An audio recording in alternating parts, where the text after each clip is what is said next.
अस्सलाम वालेकुम नाज़रीन, उम्मीद है आप सब खैर खैरियत से होंगे। मैं हूं आपकी host doctor advocate Bushra Malik और हमेशा की तरह आपकी खिदमत में हाजिर हूं प्रोग्राम इंसाफ सब के लिए के एक नए एपिसोड के साथ। आज का हमारा मौजू है बहुत ही हसास और आवाम का एक नॉर्मल कॉमन मसला।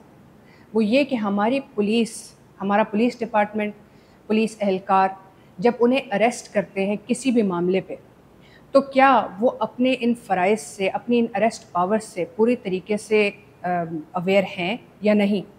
और अगर वो नहीं हैं, तो जो ये इल्लीगल अरेस्ट्स हो जाती हैं, इससे एक आम शहरी पर क्या इम्पैक्ट पड़ता है? उनके एक तो अपने ऊपर प्लस उनकी फैमिलीज़ पे। क्योंकि देखा जाए तो एक पुलिस डिपार्टमेंट किसी भी कंट्री का एक बहुत ही इम्पोर्टेंट डिपार्टमेंट होता है। ये हमारे हक़ के, हम शहरियों के हक़ के हिफाजत करने वाले होते हैं और इन्होंने हल्फ लिया होता है कि ये हमारे राइट्स की प्रोटेक्शन करेंगे। लेकिन अगर इनको इन्हीं की पावर्स के बारे में पूरी तरह से अवेयरनेस नहीं है, तो एक शहरी किस हालत में मुब्तला पाया जाता है। इनकी क्या ट्रेनिंग्स होनी चाहिए और इस वक्त इनकी क्या एप्लीकेशंस हैं, इनकी अपनी एप्लीकेशंस में, इन पावर्स की इम्प्लीमेंटेशन में इनको खुद क्या दुश्वारी आती है। इस मौजू पर बात करने के लिए हमने आज जिस गेस्ट को दावत दी है, वो किसी तारुफ के मोहताज नहीं। पहले भी हमारे इस शो पर काफ़ी दफ़ा आ चुके हैं और हमें बेहतरीन नॉलेज से आगाह करते हैं। आइए मिलकर वेलकम करते हैं एडवोकेट नसरुल्लाह कुरैशी साहब का, जो कि फॉर्मर जज भी रह चुके हैं और माहिर कानूनदान भी। सर अस्सलाम वालेकुम। वालेकुम उम्मीद है आप अस्सलाम। खैरियत से होंगे। थैंक यू बिल्कुल सो मच, अल्हम्दुलिल्लाह। आप हमारे शो का हिस्सा बने थैंक दोबारा। You very much, thank you आपने बुलाया। तो सर इस तरह से स्टार्ट करते हैं। पहले तो ये बताइए कि जो हमारा पुलिस डिपार्टमेंट है, इनके पास जो अरेस्ट पावर्स होती हैं, ये इनको कहाँ से मिलती हैं? Is it the constitution of Pakistan?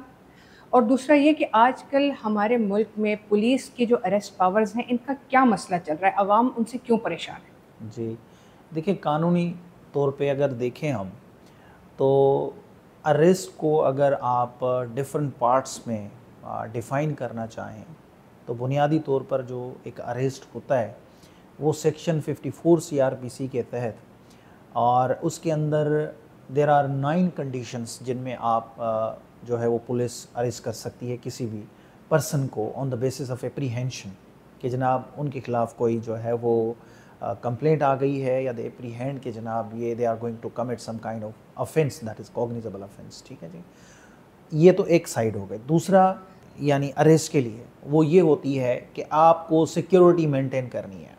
Security maintain करने के लिए सेक्शन 106 ऑनवर्ड्स 107, उसमें अगर कोई ब्रेक ऑफ पीस के हवाले से या ओइंग टू द जो है वो कोई ऐसा बिहेवियर है किसी भी पर्सन का जिसकी कोई जो है वो आपके ख़िलाफ़ कंप्लेंट आई है, इस बुनियाद पर भी आप उनसे सिक्योरिटी बांड लेने तक आप उनको अरेस्ट करते हो। तीसरी पॉइंट है, आपके ख़िलाफ़ कोई ऐसी कंप्लेंट आ गई जो सेक्शन 154 सीआरपीसी के तहत एफआईआर भी कहलाती है, और या फिर जो है वो सेक्शन 200 सीआरपीसी के तहत कोई कंप्लेंट आपके ख़िलाफ़ आ गई, इस सूरत में भी जो है वो किसी शख्स को आप अरेस्ट कर सकते हो। लेकिन इस पे बेतहाशा जजमेंट्स हैं, जिसमें सबसे इस वक्त जो है वो रिनाउंड जजमेंट है वो है Sughra Bibi case 2018 PLD page number 806 I believe. तो ये वो जजमेंट है सुगरा बीबी की, जिसके तहत उन्होंने कहा कि भाई आप बेशक किसी को अगर अरेस्ट करते हो, अगर उसके खिलाफ एफआईआर है, इवन देन आपके पास कोई लॉफुल जस्टिफिकेशन होनी चाहिए, रीजनेबल ग्राउंड्स होने चाहिए, there should be a substance, उसके खिलाफ कोई ऐसी एलिगेशन हो तो आप उनको अरेस्ट कर सकते हैं। एक चौथी पॉइंट भी है या चौथी पार्ट भी है जिसके तहत भी आप जो है यानी पुलिस किसी अक्यूज को अरेस्ट कर सकती है, और वो ये सिचुएशन होती है कि आपकी अटेंडेंस प्रोक्योर करनी है। If you are required to a court of law for the purposes of your appearance as a witness और एज ए कंप्लेनेंट, आपने किसी के खिलाफ कोई एफआईआर करवा दी, केस चालान हो गया, एवरीथिंग इज मैच्योर, लेकिन आप कोर्ट में जा ही नहीं रहे हो। अब इस सूरत में आपके खिलाफ कोर्ट वारंट निकालता है, और वो वारंट की कंप्लायंस के लिए जो है वो अगर पुलिस आपको अरेस्ट करती है तो दैट इज ठीक। Procurement of attendance. अब ये आप समझ लीजिए कि ये 4 कंडीशंस हैं ठीक है। जिसके तहत कोई भी पुलिस ऑफिसर किसी भी शख्स को अरेस्ट कर सकता है। लेकिन अरेस्ट जो डिफाइंड है सेक्शन 46 ऑफ सीआरपीसी के कैसे होता है, वो सिंपली किसी को आप बोल दें कि जनाब यू आर अंडर अरेस्ट, और उसको टच करने से भी आप अरेस्ट कर सकते हो। सर थैंक यू फॉर ये एक आपने जो एक बड़ा ज़बरदस्त किस्म का एक इंट्रो दिया है कि ये अरेस्ट है क्या जी, इसकी क्या कंडीशंस है। अब इसी आपके इंट्रो में से मैं 2 पॉइंट्स को आगे लेके चलना चाहूँगी। एक ये, हम आज की टॉपिक में बात करेंगे स्पेसिफिक अरेस्ट पावर जो ख़ास तौर पे एक कम्युनिटी का अमन ख़राब करने पर की जाती है। इसी को आगे लेकर मैं आपसे सवाल करना चाहूँगी कि क्या कोई पुलिस एहलकार इसको दो पार्टीज़ को अगर देखता है अपने सामने, उसके पास क्या टेस्ट होता है जिसकी बेस पर वो इस पावर का इस्तेमाल कर सकते हैं? मतलब कानूनी तौर पर क्या थ्रेशोल्ड है इस पावर को इस्तेमाल करने का? देखिए मैंने आपको बताया ना कि बुनियादी तौर पर तो आपके खिलाफ सब्सटेंस होना चाहिए, Substance इर्रेफ्यूटेबल एविडेंस होनी चाहिए। बिल्कुल। अगर किसी भी शख्स की आप लिबर्टी कर्टेल करने जा रहे हो, जी, आप आइन की जो शिक है, आर्टिकल 9 हो गया, आर्टिकल 10A हो गया, आर्टिकल 14 हो गया, जिसके तहत आपको एक कॉन्स्टिट्यूशनल प्रोटेक्शन है कि भाई किसी भी शख्स की लिबर्टी आप कर्टेल कर नहीं सकते without due course of law. और without due course of law जब पॉइंट आ जाती है, एक कंडीशन आ गई, तो you should have a lawful justification बिल्कुल। कि जनाब जिस शख्स को आप अरेस्ट करने जा रहे हो, पहली बात तो ये है कि जब भी किसी शख्स को आप अरेस्ट करोगे उसको इन्फॉर्म करोगे कि भाई आपको क्यों अरेस्ट किया जा रहा है।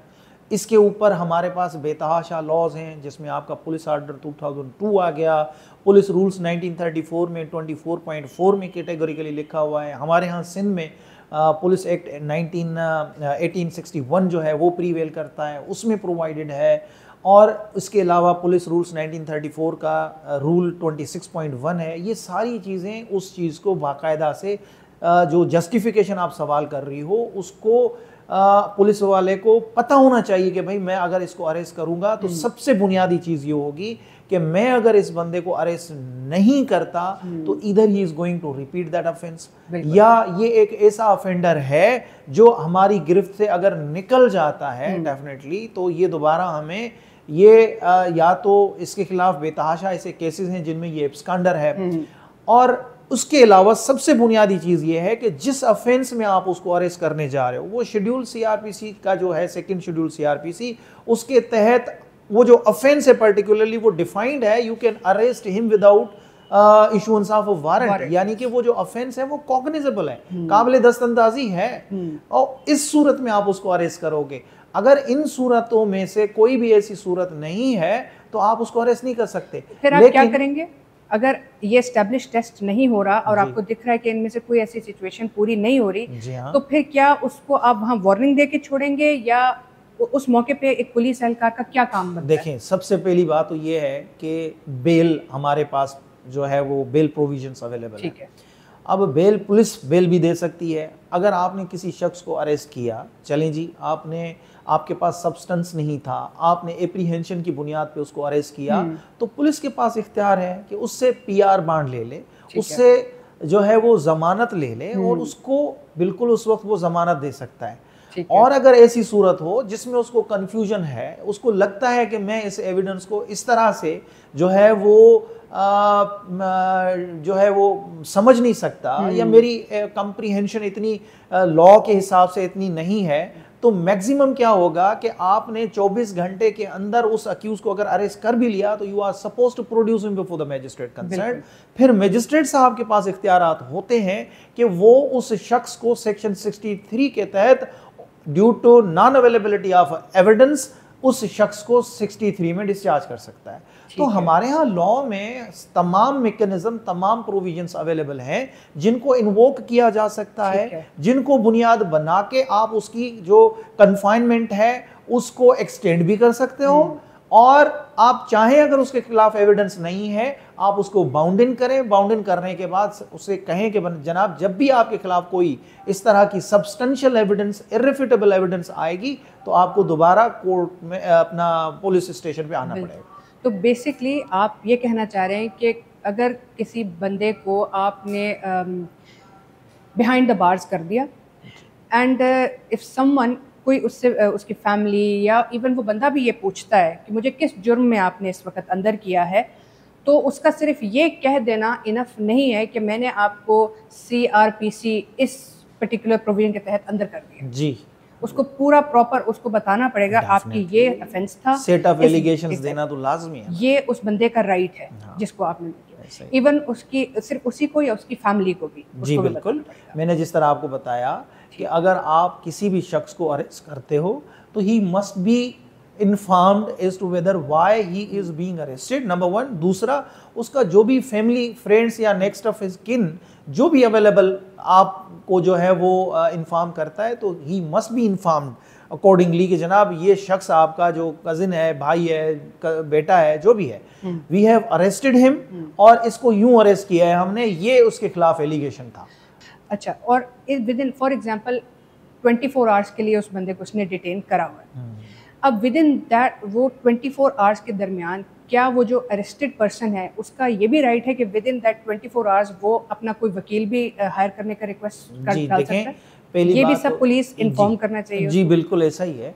अब देखें, पहली बात तो ये है कि अगर कोई शख्स अरेस्ट होता है, हमने जिस तरह डिस्कशन किया, इन तमाम चीज़ों को मद्देनज़र रखते हुए अगर पुलिस ऑफिसर इज़ जस्टिफाइड कि जनाब इसके खिलाफ सेट ऑफ एलिगेशंस ऐसा है जिसमें cognizable offence is made out, ठीक है, और देयर इज इररिफ्यूटेबल एविडेंस, यानी इतनी सफिशिएंट एविडेंस है कि ही शुड बी कन्फाइंड, ठीक है जी, और अगर ही एप्रीहेंड्स के जनाब there is potential in the matter, उस ऑफेंस के अंदर या उस जो FIR है या जो कंप्लेंट है उसके अंदर इतना पोटेंशियल है कि जनाब इस अक्यूज के खिलाफ some more material is to be extracted out और डग आउट, ठीक है। इस सूरत में सेक्शन 61 CRPC कहता है कि तफ्तीश 24 घंटे में अगर कंप्लीट नहीं हो पाती है तो IO is suppose to again take that accuse to the judicial magistrate concern जिसकी जुरिस्डिक्शन होगी, और वहां पे वो सेक्शन 167 CRPC की एप्लीकेशन देगा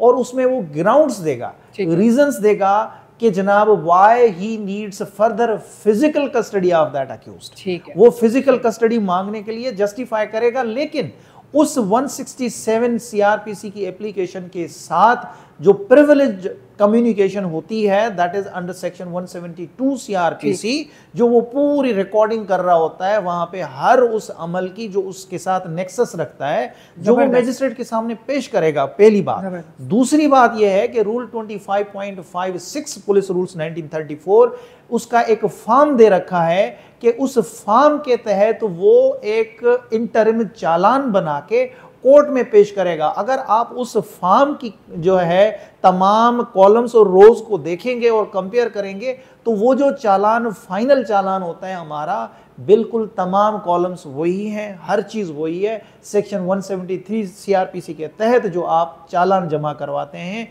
वही है, लेकिन सिर्फ और सिर्फ वहां पे लिखा होता है कि ये इंटरिम चालान है। तो ये सारी कंडीशंस पूरी करके जस्टिफाई करेगा कि why do I need to detain this accused further. ये अगर हम देखा जाए तो कितना ही खूबसूरत प्रोसेस है जी इंसाफ का, ताकि किसी भी हद पे किसी भी स्टेज पर किसी भी पार्टी के साथ नाइंसाफी ना हो। ऐसा ही। लेकिन सर, जैसे कि रियलिटी आपके सामने है, अभी भी अगर देखा जाए तो पाकिस्तान ह्यूमन राइट्स कमीशन के मुताबिक 30% से ज़्यादा लॉज जो है, 30% से ज़्यादा जो अरेस्ट है वो लॉ के मुताबिक जस्टिफाइड नहीं है। सर, उसका आप क्या समझते हैं कि मेन रीज़न क्या है? क्या इनकी ट्रेनिंग में कमी है, या ये पुलिस एहलकार या पुलिस डिपार्टमेंट हमारा इसको सीरियसली नहीं लेता? क्योंकि इनकी अनअवेयरनेस, जिस तरह अगर हम इसी तरह एक पुलिस एहलकार को देखें, उसको ये सारी नॉलेज हो और अगर उसने एक अरेस्टेड पर्सन को भी इसी तरह डिलीवर की हो तो हमारा सिस्टम बड़ा स्मूथ चलते हुए दिखता है, मगर ऐसा है नहीं सर। देखिए, इसका अगर हम कंपैरेटिव एनालिसिस करें ना ओवरऑल, तो बुनियादी तौर पर आप सिर्फ ये नहीं कह सकते कि हमारी जो लॉ इन्फोर्समेंट एजेंसीज़ हैं उनको ट्रेनिंग इस स्टेज पे आप आके दें जब वो आपकी फ़ोर्स को ज्वाइन करते हैं।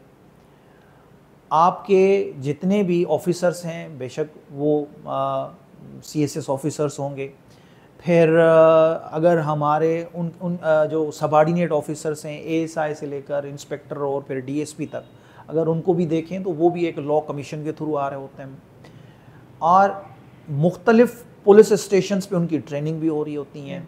लेकिन उसके अलावा जो हमारे बाकी कांस्टेबलरी है तो उनकी बुनियादी ट्रेनिंग बहुत ज़रूरी है, क्योंकि यहीं से स्टार्ट हमारे यहाँ हर पुलिस स्टेशन पे एक WHC होता है, ठीक है, यानी हेड कांस्टेबल होता है, लेकिन उसको हेड ऑफ दैट कांस्टेबलरी भी कहा जाता है। उसके डिफरेंट नाम्स हैं। अगर आप कराची में देखेंगे तो बड़ा मुंशी, फिर आप अंदरून सिंध में जाएंगे तो वड्डो मुंशी के नाम से, और वो तमाम पुलिस का जितने भी मामलात हैं, whole of the business of the police station is dealt by him.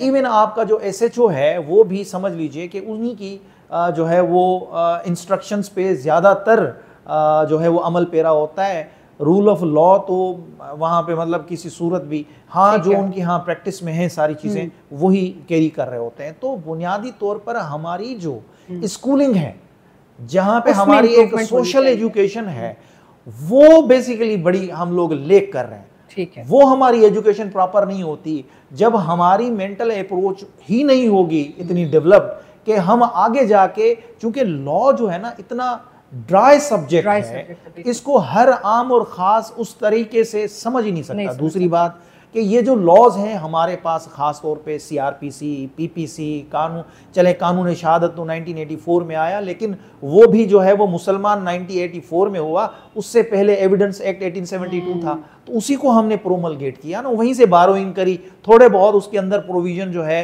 वो हमने इस्लामिक डाल दिए, इंजंक्शंस ऑफ इस्लाम जो है वो उसके अंदर डाल दी, वरना तो वो उसका अगर आप स्कीम ऑफ लॉ देखें तो वो 1872 वाली है।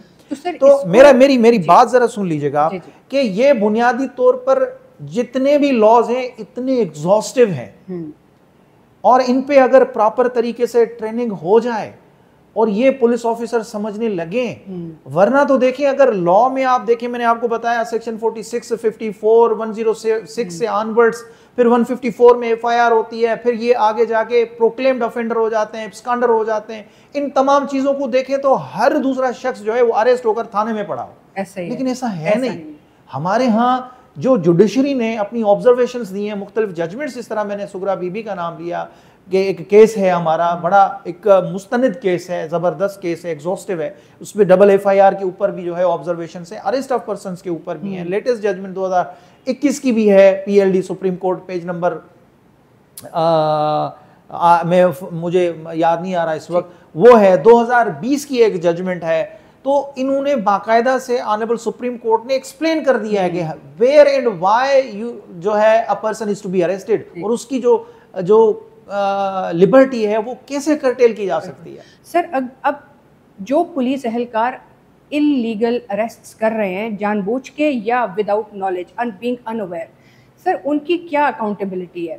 क्या ये सिर्फ इन्हीं की जिम्मेदारी, इनकी तो है, पुलिस एहलकार की, पुलिस डिपार्टमेंट की जिम्मेदारी है तो है कि अपने लॉज को, अपनी पावर्स को अच्छे तरीके से जाने, हम शहरियों की इसमें क्या कंट्रीब्यूशन हो सकता है? देखें, हमारे पास एक, फिर मैं वही वाली बात करूंगा कि where there is wrong there is remedy. बिल्कुल, ये एक बुनियादी मैक्सिम है लॉ का।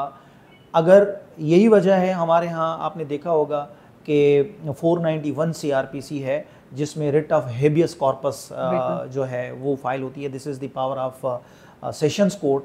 अगर इस तरह की कोई भी, देखें ना, हम और आप लोग भी जो है वो एक जो लीगल प्रोसेस होता है उसको इवेड करने की कोशिश कर रहे होते हैं। हमारा और आपका अगर कोई शख्स अरेस्ट हो गया तो हम कानून को जानते हुए भी कोशिश करेंगे कि भाई अगर यहाँ से निकले हम और जाके कोर्ट में रुजू करें, वहाँ पे पता नहीं क्या होगा, 491 फाइल करें, और 491 अगर फाइल हो भी गई, बंदा जो है वो वहाँ से मजिस्ट्रेट साहब ने आके रेड किया भी, तो इस सूरत में फिर क्या होगा कि वो वहाँ से बंदे को मोबिलाइज कर देंगे, कहीं और शिफ्ट कर देंगे, और फिर उसके ऊपर आप जो है वो एक इनमिकल जो है वो टर्म्स पे आ जाते हैं पुलिस के साथ। वो पुलिस वाले फिर आपके साथ ज्यादती भी कर रहे होते हैं।